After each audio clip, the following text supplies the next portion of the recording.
going, how long is it going to take?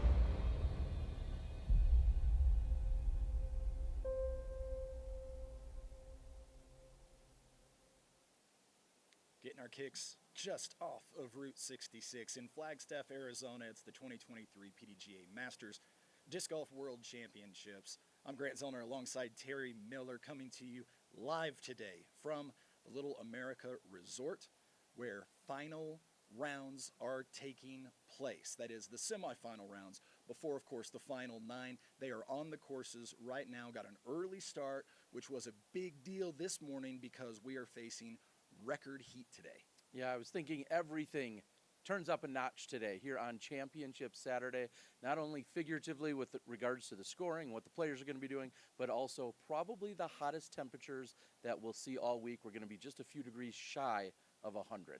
Just a few degrees shy of 100 and at 7,000 feet. The sun intense, but we do have a little bit of a breeze today. It started earlier in the day than it has so far this week. So players dealing with windy conditions.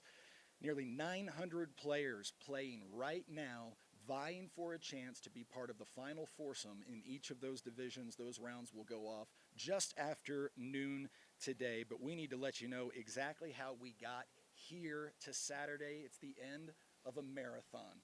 Players now out there, 4 days worth of body aches and soreness and sunburns and all of those kinds of things, but they are weathering this storm with a lot of class and showing that age is just a number. Well, and really, we're here for the Worlds. I love the idea that it is that marathon. It's that battle. It's not just getting hot for a front 9 or a back 9 or maybe having one course that you favor over another. All competitors playing at least 2 different courses throughout the week. And then when you make it to that final 9, how are you going to play under that pressure, knowing that you're just a few holes away from possibly being crowned world champion? It just, again, turns everything up an extra notch. Legends in the field this week. We want to show you some of those legends as we kick off this Saturday's live show, the MP70 division. These are highlights from round 3. Terry, you were there up close and personal. Yeah, what a treat. What an honor to watch some of these legends as we have Dave Greenwell. He's teeing off here on hole number 10. He's trying to hunt down the leader, Randy Beers. He came into that round a few strokes behind him, and then he'd find himself at circle's edge, and he cashed the putt. Dave Greenwell looking good. He'd go on a birdie streak in the middle section of the course there. And here's Mark Horn, who plays very quickly. In fact, almost too quick to keep up with as he's on the par 4, hole number 12. That's a great drive, setting himself up into position on the left side. He would bend it around the tree. He said he just knew he had one to beat there, and then he would cash the putt. The only birdie on the lead card to get hole number 12. And here's your leader, Randy Beers, on 14. He drives this one almost to pin high, 305-foot par 3. They'd line him up for this putt, and that would extend his lead, the only one in the lead card to capitalize there. And now the legendary Dr. Rick Vokes on 15, just trying to play for position. This is a 500-foot par 4. He puts himself in the middle, and then the nice turnover that somehow misses all of the trees, parking it right next to the pin. Dr. Rick would birdie 3 out of the last 4 holes in this round to keep himself close to Dave Greenwell and the rest of the crew. He's trying to pick up his 12th world title. A look at the leaderboard as it stood coming now into the final day for the MP70 division. Dave Greenwell on top, Randy Beers, Dr. Rick Vokes, and Mark Horn all in the hunt, all vying for a chance to continue playing later on this afternoon. We got a chance to talk, actually you got a chance to talk to Dave Greenwell yesterday right here on set. Let's hear Dave Greenwell's sight on things. Welcome in, everyone. Coming off the 4th round of competition here at the Worlds, Dave Greenwell, PDGA 962. Dave, always a battle in pretty much every division, but here you are. You've knotted things up after 4 rounds with Randy Beers. How does that feel? You know what? It feels a lot better than I thought it was going to. Halfway through that round, it was not looking pretty. No, you got off to a little bit of a slow start today. In fact, your deficit was as many as 6 to Randy. What are you thinking at that point? I'm thinking I better get some birdies. Randy's not one to make a lot of mistakes, and you've talked about how much power he has, and he never really surprises you when he birdies.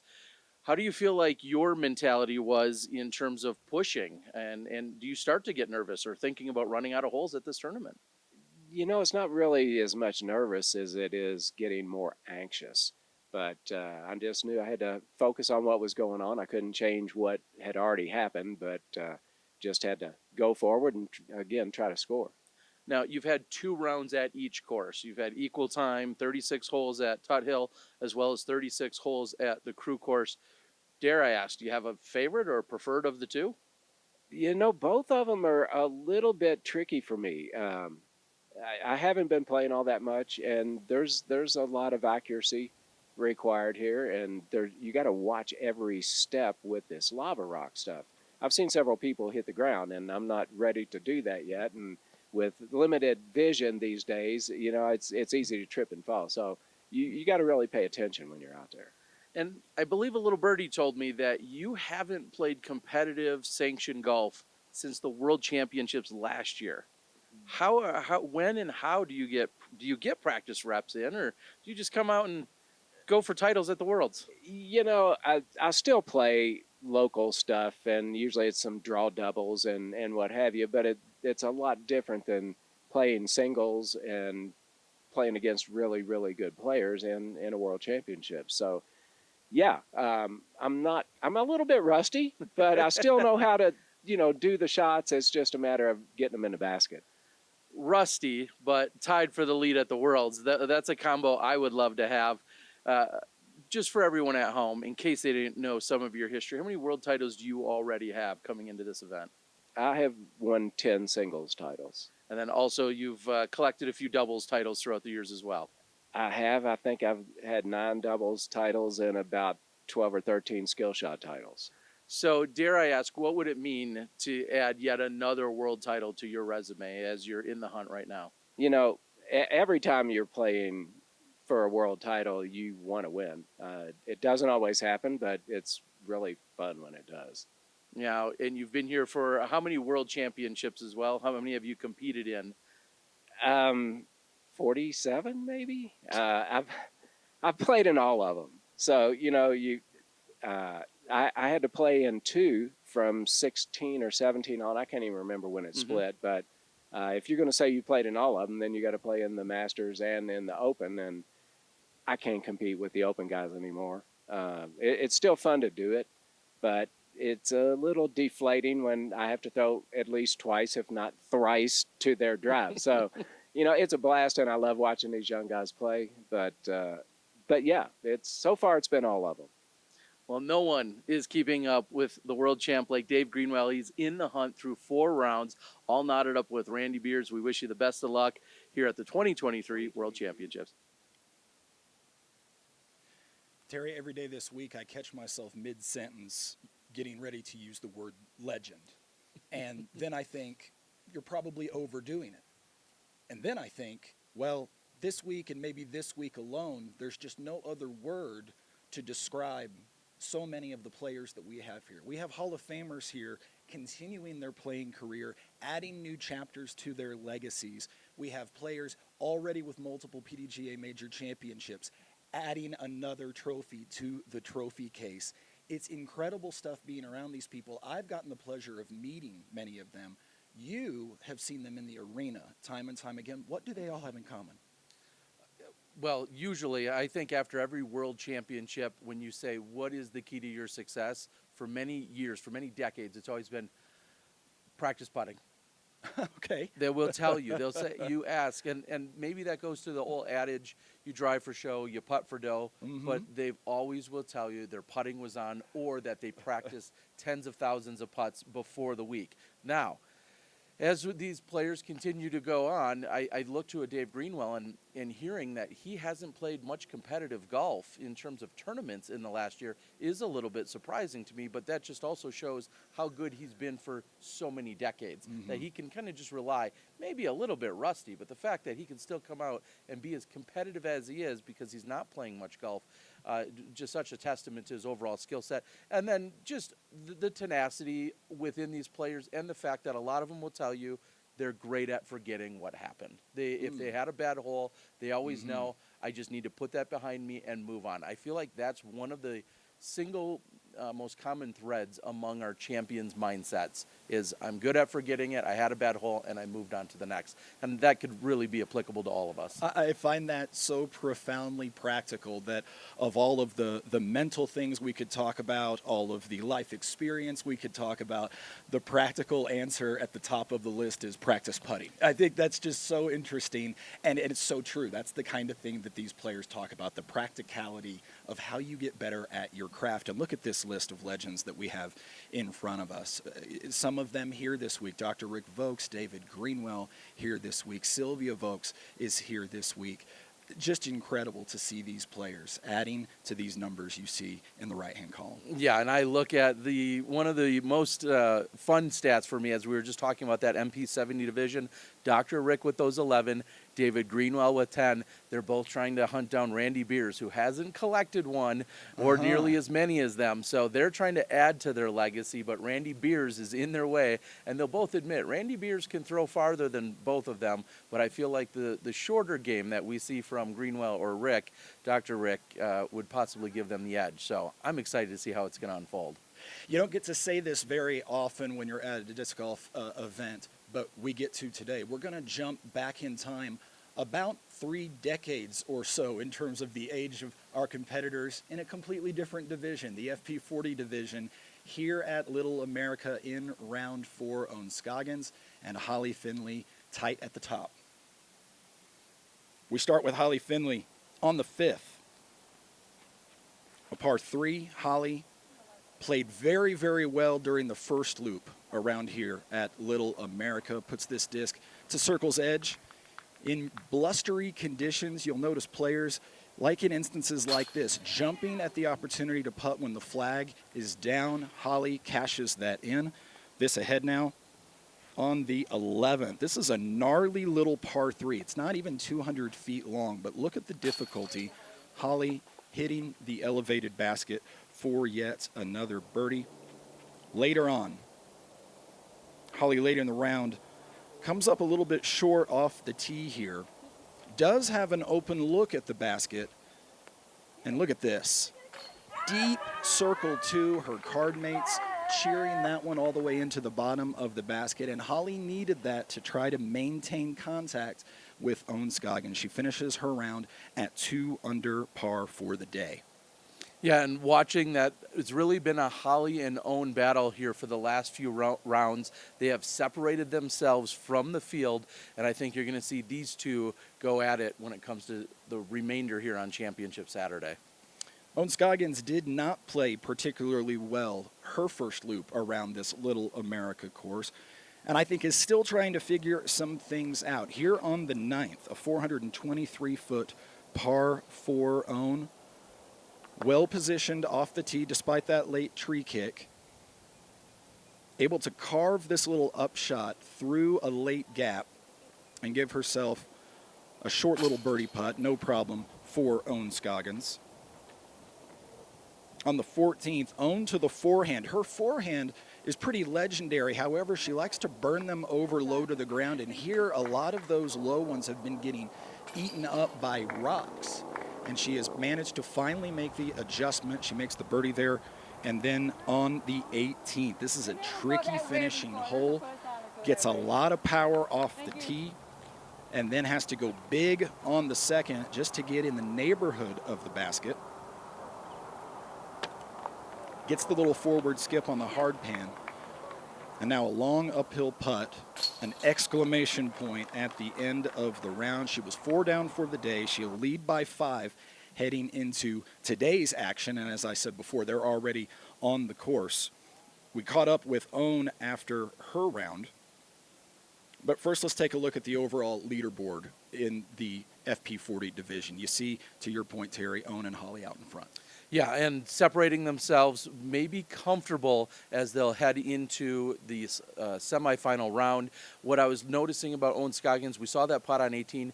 She wasn't great throughout the round, but she birdied 4 out of 5 to finish. And that should bring her into the momentum, bring her into the semifinals. And as we said, it gave her another 2-stroke advantage over Holly. These two, I think, are having a lot of fun out there. But I can't say enough about the battle. I'm excited. Let's hear what Owen had to say after her round. All right, catching up with Owen Scoggins. Owen, day 4 of a world championship. The grind is on. Are you feeling it a little bit? I'm feeling a little bit better today, but still, like I'm just not perform well at all. Like especially in this course, Little America, I just not play good, and hopefully tomorrow I can play better and then keep my momentum going strong. You were able to improve your round over here. So what was working a little bit better today, or maybe your second time through? I still have the same problem. Hit a lot of tree, miss a lot of putt, miss low, miss the left, miss the right because the wind was kind of like a surrounding. It's hard to predict like which way it's going. But like I said, it's just a boring golf. Hit a lot of tree, miss the putt. So we feel like that. Like all of us was like not perform well at all. Hopefully tomorrow better. All right, you have a few stroke lead and added to it today. Are you comfortable at all? No, not at all, not at all. Because 5-stroke is nothing. 1 hole, 2 hole is done. Because like I said, you can bogey, double bogey in 1 hole. So that's why 5-stroke, like, nah, not at all. So I hope I sleep well tonight. So. All right, thanks, Owen. We'll see you on Championship Saturday. Thank you.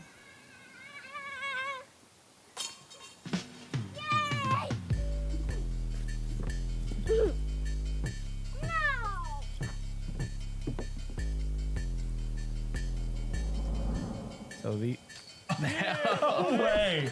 You talk about superhero stuff. There's a flying Kevman.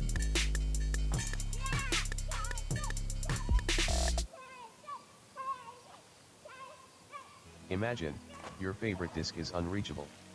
How will you recover? Have no fear. Introducing the ARM. Augmented Reaching Mechanism. Providing players with over 21 feet of reach, users will face no challenge retrieving trapped discs in nearly any scenario. For further flexibility, the ARM comes with 2 grabbing devices, the pivotable rectangle and the double claw. Go to your local retailer and ask for the ARM today.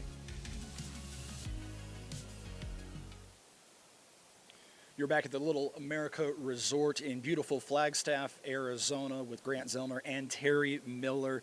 We're teeing up the final day of action here at 2023 PDGA Masters Worlds. Looking at the MP40 division, the MP40 division gets a lot of attention for good reason. One of those reasons, this man, Cale LaVisca, one of the most well-liked men on the Pro Tour, now eligible for Masters competition, in a tight battle with Joe Revere, the defending champion. This is at Thorpe.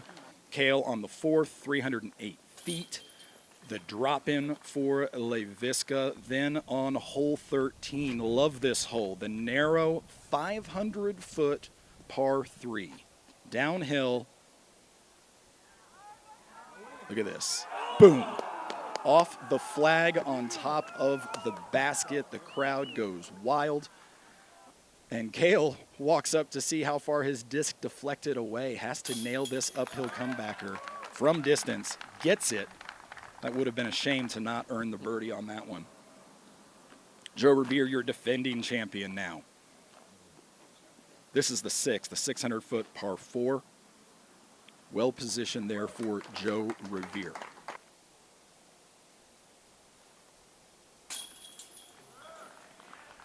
Oh, that's Cale LaVisca.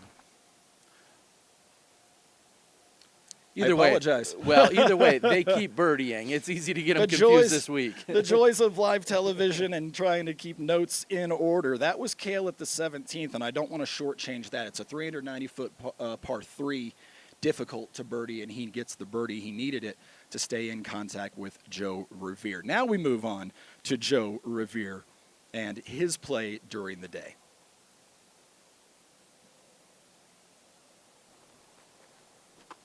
Joe Revere, a lot better at covering for his mistakes than I am during the course of this week. Very few bogeys on the scorecard through 4 days of action for Joe Revere.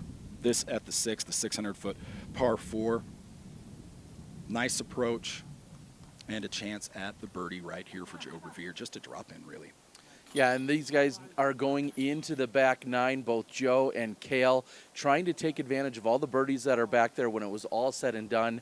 I believe they collected somewhere around 13 birdies out of the 18 possibilities between the two of them on the back, going after the back of Thorpe there for sure.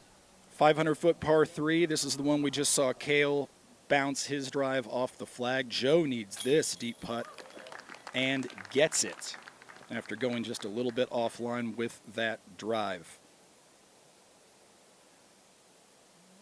Joe Revere's scorecard now pretty stellar there, just one blemish early in the round. He and Cale LaVisca enter the final round of action tied, and they are on course today. And in another statistic in which they're tied in, through 4 rounds of play, they both have 1 bogey on the entire week. 4 rounds, 1 bogey. Striking. Thorpe was a difficult course, a little tighter than Little America. Joe Revere, his thoughts after he made it through the challenges of Thorpe for the second time. All right, catching up with Joe Revere. Joe, championship Saturday has arrived. Scrapped it out today, 10 under par. How's it feel just overall? It feels way better than I thought it was going to be. I honestly was shooting for 6, I would have been happy. So hitting 10 under is way better than I could have even imagined. So it feels really amazing. So happy. Strung together, some on the back, highlighted by a huge putt on 16. Walk us through that putt to that elevated pin and what's going through your mind right there. So that's a tricky hole. I play the tree line, trying to go straight and then fade at the end. Hit a tree, kicked right, hit another tree, kicked left. So I don't know how far that was, 70 or 80 maybe. And I had a left to right wind, so I knew my putt was going to drop, and that's already on an elevated basket. So I just tried to put it up as high as I could and let it drop in. And as soon as I let go, I knew it had a chance. About 10 feet from it, I took off running. So I couldn't be more excited. Back to Little America tomorrow. What have you learned about that place over the week and any adjustments you make to the game plan heading into the morning? I'm going to head over there right now and play a couple holes, try to get them dialed. I honestly just wanted to survive Thorpe. I feel like Little America plays, that's my game, the bomber game. I know I can hang at that place, so I'm not going to make too many adjustments. I think I have it figured out. I've just been off a little bit, kind of working through some things in my head, but I got it figured out now. So I'll go see if I can get a Sky Anheuser on hole 1. I'll see if it's possible. If it is, I'm going to go for it. Other than that, there's a couple changes up top I'll probably make. Other than that, I've got a good game plan there. I've put some time into that course, and I'm ready. Tied up with Cale, can you just speak on the incredible golf that y'all two have engaged in over the past few days, just going absolutely back and forth? Yeah, Cale's one of the first pros that I ever met a long time ago, 17 years ago or so. And I have so much respect, and everybody loves Cale, and everybody loves playing with him. So honestly, I couldn't pick anybody in this world that I'd rather battle with. Win or lose, I don't care. I just enjoy being around him. I enjoy playing disc golf, so it's going to make for a perfect day. Perfect day on tap tomorrow here in Flagstaff. We'll see you then. Terry, what would the point be of going live during this final morning of action while players are on course in their semifinal rounds without dropping at least one spoiler alert? So we're talking about the MP40 division. If you don't want to know what's going on, you might want to mute for about 10 seconds because that division is through 17 holes. Joe Revere had opened up a little gap on Cale LaVisca. They were tied going into the day. How do things stand right now? Well, as of right now, your finalists, at least the top 2 competitors that we've been talking about, Joe Revere has a 2-stroke lead over Cale LaVisca. 9 holes left to play. Cale trying to hunt down his first ever world title. Joe trying to defend the one he collected last year. They're on the 18th. The last time they played the 18th, they both birdied that hole, and the 18th is playing as one of the most difficult holes there at Little America Long. They won't have to play 18 again. The final 9 will be the front 9 at Little America Long for the MP40 division. Okay, I'll wave at the camera now to let you know if you muted us so you didn't get that spoiler alert. You can turn us right back up. We're turning the heat up now on the MP50 division. Terry, Chris Smith has been out in front in that division for now several days in a row, and somehow we haven't talked about him very much. Here he is at the 6th. Wow. Nice. Anti-skip. Nice little birdie there on the par 3. Check that, it was the 5th, not the 6th. Now we jump over the 6th to the 7th, another par 3 for Chris Smith. A little short here, a little off to the left. Gonna need a circle to make. Yeah, and Chris Smith, as you said, we haven't been talking about him as much simply because some of the maybe expected contenders here are the names of Ron Converse or Brian Schweberger, but Chris Smith showing that he's got all the skills, and really it's just a matter of maintaining his composure and trying to hunt down a world title. Ron Converse, Brian Schweberger have been under the pressure, I'll say maybe a few more times, under the brightest of spotlights throughout their years. Chris Smith, obviously still an incredible competitor, but this is the biggest stage that we've seen him on. You mentioned Brian Schweberger, very much in contention. Here he is at the 11th, yesterday at Little America Long. That drive just fine. A lot of placement shots off the tee, more or less, on these par 4s. No surprise to see Schweby go to the overhand here for his approach. And that is useful. So Schweby, a birdie at the 11th. Then ahead in the round to the 15th. Portions of this Little America Long course are very exposed to the wind. Hole 15, one of those. You can see the breeze. Schweby, why not put it close enough to not have to worry about the wind when you putt? No problem at 375 feet for hole 17 and Brian Schweberger. And as we take a look at his scorecard, what really jumps out at me is his favoritism for Little America. He's 21 under through 4 rounds, 18 under at Little America alone. So if you want to say, hey, Schweby, where did you score? Where did you maybe prefer to play? Well, when you get 18 under at one course and you only play the other course at 3 under, I think it becomes very apparent to us which one was his favorite. Schweby just one back of this man, Chris Smith. We caught up with Chris after his 4th round. All right, we're with MP50 division leader Chris Smith. Chris, off the course today, held your position. Tell us a little bit about how you're feeling coming off. It was a good round. Those guys are fun to play with. A little disappointing to give one up on coming in on the last hole, but it is what it is, I guess. You've had some top 5 finishes in majors before in the Masters division. Yeah, I finished 3rd at Worlds when it was in Emporia. Tell us a little bit about your experience near the top of these leaderboards and what you're going to draw on and maybe apply tomorrow. Well, being at the top of the leaderboard is fun because I don't get to play a lot of big tournaments. So it's fun to play with guys that I've watched Schweby in the magazine, whatever, since I first started. So that's always fun to play with those guys. And I played with Ron Kahn for 30 years. We only live an hour apart. So, playing with those guys is always fun. Meeting Mosier, meeting Yanni tomorrow will be interesting. So I don't really know what I'm going to draw from, and I'm just going to go out and try to play my game and stay out of trouble. All right, Chris. Well, you're in a great position to take this one down. Great playing so far. Let's not get ahead of ourselves. Best of luck tomorrow. Thanks, man. Appreciate it.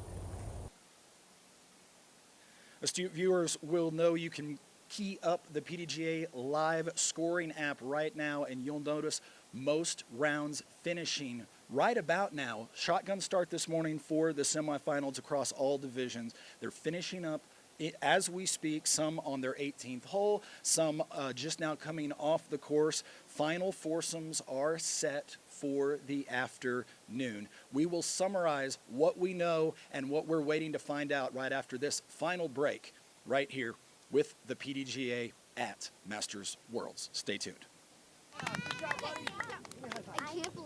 You're up next.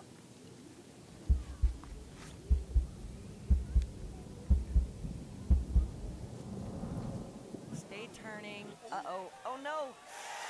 Ooh, wow. Allen inbounds. That's exactly. Unbelievable.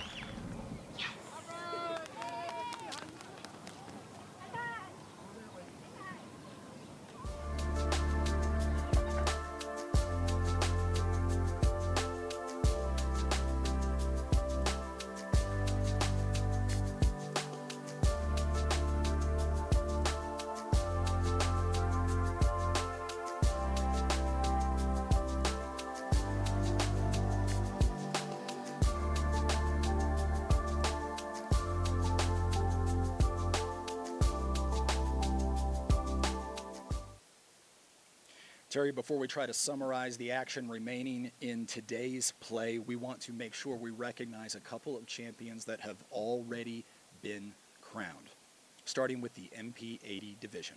It's been a while since I've had this opportunity to feel the thrill of being a part of a great organization that rewards people my age. I really appreciate that.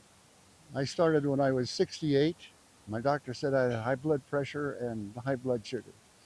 So I decided that disc golf was a thing that I had to do for 2 hours a day, which he recommended.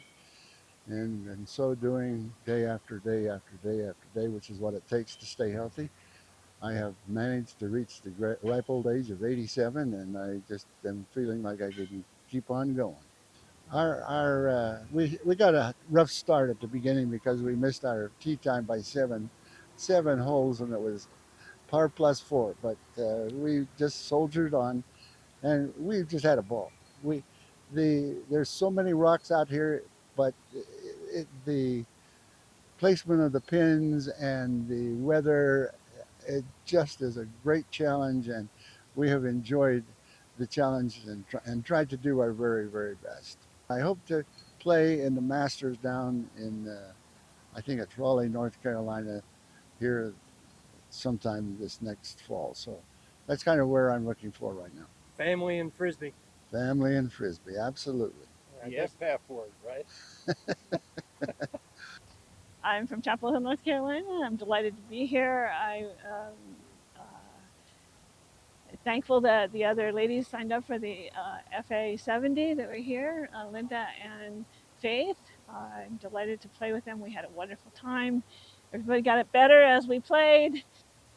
Oh, it's quite an honor. I'm delighted to have been able to participate at this level in the sport. I've been playing for 4 years, and a gentleman who in North Carolina said to me one day, you know, you could participate in the world tournament. And I said, oh my gosh, that's a lot. But he gave me the bug, and I went out there and tried to do it, and I succeeded. So it's been a lot of fun. Of course, that was Carlos Rigby, world champion in the MP80 division, followed by Patty Adams, world champion in the FA 70 division. Both inspirations. Yeah, and thinking about Carlos picking up his 6th world title, recruiting the story. I'm going to spoil it right now for everyone else. I think that has been my favorite story thus far, and we still have more champions to crown here today, and anything can happen. But Carlos and Spencer Rigby, one of my favorite moments of this entire week. Recruiting his brother to come out and play, giving his brother form tips in the middle of the round, even interrupting him putting from time to time. No, you want to do this. No, you need to, and make sure. It's fantastic to watch, and there's something very, very disc golf about that, something very relational about that on display for all of us to learn a little bit from. Well, now we want to go into the setup for today's final round action. Let's go around the divisions. Well, I'm going to lead, as we're doing that, I want to lead with our MP50 division, which we were just talking about a few moments ago. You were talking about how the battle between Chris Smith. Well, Schwebe figured out Thorpe a little bit today. As I said, he only shot 3 under during those 2 previous rounds at Thorpe. Today he comes in and shoots 6 under. However, he's still going to lose a stroke to Chris Smith, which means Chris Smith is going into the MP50 Final 9 with a 2-stroke lead over Brian Schweberger. Schweby has 2 strokes over Ron Converse, and Ron Converse has 3 over Yanni Winterhalter. So we're going to see those 4 as your finalists in the MP50 division. Using our devices here so that we can give you updates in real time. The FP40 division has just come off the course for their semifinal round. Owen Scoggins opening up a 6-throw lead on Holly Finley. Holly Finley clear of 3rd by 7, and Jennifer Allen making the final 9 in the FP40 division. Yeah, so again, this is going to be a 2-woman race. Owen Scoggins, 6 strokes, 9 holes. That is a tall mountain to climb. I know we've been at elevation all week. I'm not sure if Holly Finley's going to have that extra gear to catch her, but anything can happen. It's the finals. Owen Scoggins looking for her 2nd Masters major of the year, and she's going to have a 6-stroke cushion going into the finals. In the FP50 division, there is 1 player under par. She is 31 strokes under par. Juliana Korver in command, ready for something of a victory lap this afternoon. Yeah, and Juliana just continued to distance herself throughout the week. It was very tight. I believe the first round was just 1 or 2 strokes, and then from there, she just decided to pull away from everyone else, leaving them in the dust. Maybe she'll take a hint from the MP80 division we saw earlier in the week and take a few holes off and then show up in the finals. She's got strokes to give. We're going to jump also over to the MP55, and this is a name who you would have expected to be on the lead and in the hunt all week long, but he had to charge late to get here, and I'm talking about Patrick Brown. In fact, many of you would have had him picked in your fantasy disc golf league as maybe the front runner, the most likely to take this down. I think we call that the favorite, if I want to use an F word that's not Frisbee. Patrick Brown shoots a 9 under today, scorches the course at Thorpe. He shoots a 9 under, and that's going to put him into a 1-stroke advantage over Hank Kerwin. Jerry Goff is in the contention right there. He's tied for 3rd along with Michael Infante. They're quite a ways off at 16 under, but right now Patrick Brown has a 1-stroke lead, truly saving the best for last. He almost doubled the next best score today to get him into the lead heading to the finals. So turning it up on this semifinal round. The semifinals. In the age 55 division for pro women, 2 players will battle out during a final 9. Kelly Jenkins with a 5-throw lead over Karen Statler in that division. Just 2 of them making the final 9. 2 of them will go back and forth during that final 9 right here at the Little America Complex. And similar to what we saw with Juliana Korver throughout the week, Tim Keith kept it tight in the first round or 2 and then said, I've got an extra gear or 2. I'm just going to put it into there, pop the clutch, and Tim Keith, now a 10-stroke advantage. He's heading into the finals over Doug Williams, Graham Garlick sitting in 3rd, and then I'm guessing there's going to be a playoff because we have a 3-way tie for our competitors trying to head into the finals in that division. Eric Rainey, James Elkins, and Jim Oates. They've got at least 1 more, maybe even 2 or 3 more holes to play for who will then be in the final 9. That's MP60. In the FP60 division, Pam Reinecke 1 ahead of Peggy Berry, with Kathy Hardiman just 3 more back heading into the final day action in that division. Another one of those divisions we've been talking about all week that's been very, very tight from the outset. Sometimes you go to these tournaments and you're used to seeing sort of blowout victories for some. We've seen a lot of divisions stay really tight throughout the course of the week here. Yeah, and you have to wonder, it's more exciting for the viewers and the fans, but for some of the players, their stress levels are up an extra notch or 2. Everybody would love that blowout championship victory, but I'm excited to see how these battles are going to unfold. And then right now, it looks like just moments ago, again, over at the Little America Crew Course on the MP65 division, Jay Gobrike going for another world title. Jay Gary is in the hunt, but he's 8 back. Sitting behind him, Kenny Lee at 22 under and Jeff Witt at 19 under. Those are your 4 finalists. Right now, looks like a Jay or a Jay Gary are both in contention. We'll see how that one plays out. In the FP65 division, again, just one player under par. That player is Sandy Gast at 9 down. She'll be joined by Lori Cloez Chupa. That twosome will play a final 9 later on this afternoon. But the issue pretty much settled in that particular division. Yeah, and one that will be highly contested that remains here in the finals. Randy Beers, Dave Greenwell, Mark Horn, and Dr. Rick. We've talked about them. They've played, I think, the last 4 rounds together as your lead card, all very familiar with one another. We saw highlights from them earlier here in the show. Dave Greenwell had the advantage. He had a 2-stroke advantage going into today. Now he has a 2-stroke deficit going into the final 9. Randy Beers sits at 22 under, 2 ahead of Greenwell. And then Greenwell is quite a ways ahead of Mark Horn and Dr. Rick. It really will come down to Horn and Dr. Rick, who's going to have that 3rd podium spot is what it feels like in that battle. But Randy Beers, Dave Greenwell, one of those two will likely become your world champion there in MP70. Well, have we missed anyone? I think we've gone through every single pro division from youngest to oldest with respect. That is the lay of the land heading into this afternoon.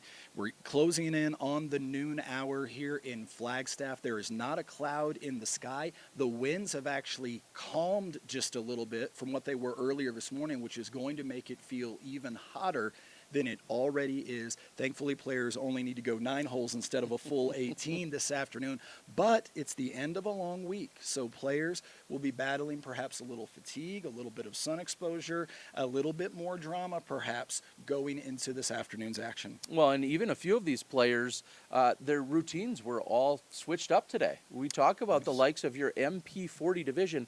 Every day they were at 2:30, 3 o'clock, 3:30. That's when they were starting the round. Today, one of our MP40 finalists in Dave Felberg, he was out of the house by 6:30 for their 8 a.m. round. So just thinking about the routine you were in throughout the week, some of that got shifted today, and they're going to play their most golf. Most competitors played 18 holes. Now it's going to be 18 plus the 9. That's what it's going to take to earn a world title here in Flagstaff. And I also want to quickly say best of luck to all of our amateur competitors as well. They'll be mainly playing the Little America Crew course, with a few of them playing the long course. Best of luck. Many final 9s will be taking place over there. We have almost a dozen world champions to crown in our amateur divisions today as well. Legacies will begin today. Legacies will be added to today as we crown multiple world champions in disc golf. So many players, so happy to be here, and now the joy of hoisting that trophy. We can't wait to see it. You can see, though, for yourself, post-produced action of several divisions from the PDGA on YouTube, those being dropped day after in most cases, so you can go and see for yourself how we got here as the players now head out for their final 9s. Well, for Terry Miller, I'm Grant Zellner, and we've got a lot of work to do over the course of the next few hours, toting some trophies around the property and giving them away to their rightful and deserving owners. Glad you were able to join us today. We'll be back to wrap up this week's action from the 2023 PDGA Masters Disc Golf World Championships.